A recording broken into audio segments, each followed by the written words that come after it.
নিরামিষ ঘুগনি, এরকম একটা সুন্দর দেখতে ঘুগনি পেলে আর কি চা। আর ঘুগনি ভালোবাসে না এমন মানুষ খুব কমই আছে। তো দেখো বন্ধুরা, আমি ঘুগনিটা কীভাবে বানিয়ে নিলাম তো তোমাদের সঙ্গে রেসিপিটা শেয়ার করছি। প্রথমে বন্ধুরা, আমি কড়াইটা আগে থেকে সিদ্ধ করে রেখে দিয়েছি। আর দেখো, আলু আর কাঁচা লঙ্কা কেটে রেখেছি, আর টমেটো আদাটাও আমি গ্রেট করে রেখেছি, টমেটোটা করে রেখেছি, আদাটা একটু গ্রেট করে রেখেছি। তো দেখো, ঘুগনিটা রান্না করার জন্য আমি গ্যাসটা জেলে দিলাম। আর এক্ষুনি কড়াইয়ের মধ্যে দিয়ে দেবো আমি সর্ষের তেল। তোমরা যেরকম ঘরে ব্যবহৃত তেল খাও তো সেরকমই তেল দেবে। আমরা যেহেতু সর্ষের তেল খাই, সর্ষের তেলে দিলাম।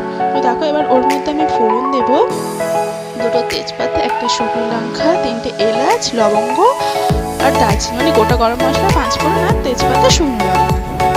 তো দেখো বন্ধুরা, ফোড়নটা আমি দিয়ে দিচ্ছি। তো দেখো,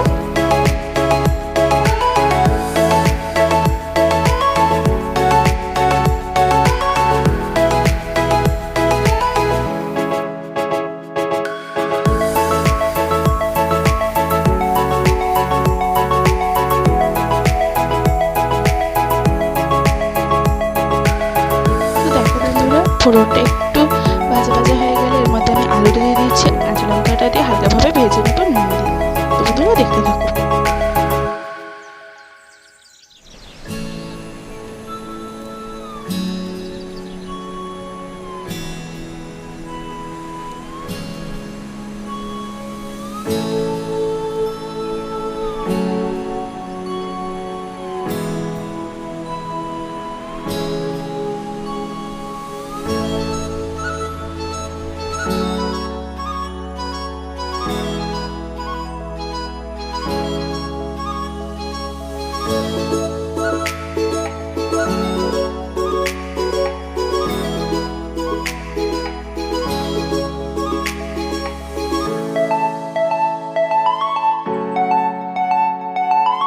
তো বন্ধুরা দেখো, এর মধ্যে এবার আমি গ্রেট করে রাখা আদা আর কুচনো টমেটোটা ভালোভাবে দিয়ে দেবো। আর তোমাদের যদি মটরটা আগে এখন দিয়ে দিচ্ছ তো দিয়ে দিতে পারো, আর আমি কিন্তু একটু মটরটা পরেই দেবো, তোমরা দেখতে পাবে। তো প্রথমে এখন আদা আর টমেটো গ্রেট করে দিয়ে দিচ্ছি, তারপর মশলাগুলো জলের মধ্যে দিয়ে মশলা রেডি করে নেবো। লঙ্কা গুঁড়ো, হলুদ গুঁড়ো, একটু কাশ্মীরি রেড চিলি পাউডার। তো একটু বন্ধুরা গুঁড়ো মশলা যদি জলে গুলে নেওয়া যায় একটু স্বাদ কিন্তু দ্বিগুণ হয়ে যায়। তো বন্ধুরা দেখো, সেই জন্য আমি মশলা একটু জলে গুলে নিচ্ছি। আর আলুটা একটু নুন দিয়ে ভালোভাবে ভেজে নেবো, তারপর মশলা দিয়ে কষিয়ে নেবো।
হালকা ফুটিয়ে নিয়ে নামিয়ে নেব।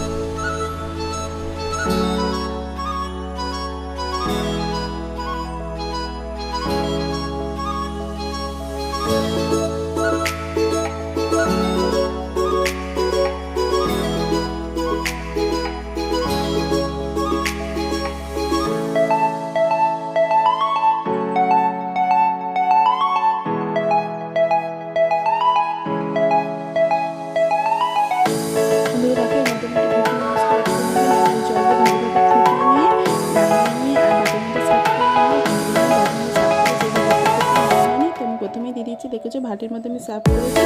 তো এরকম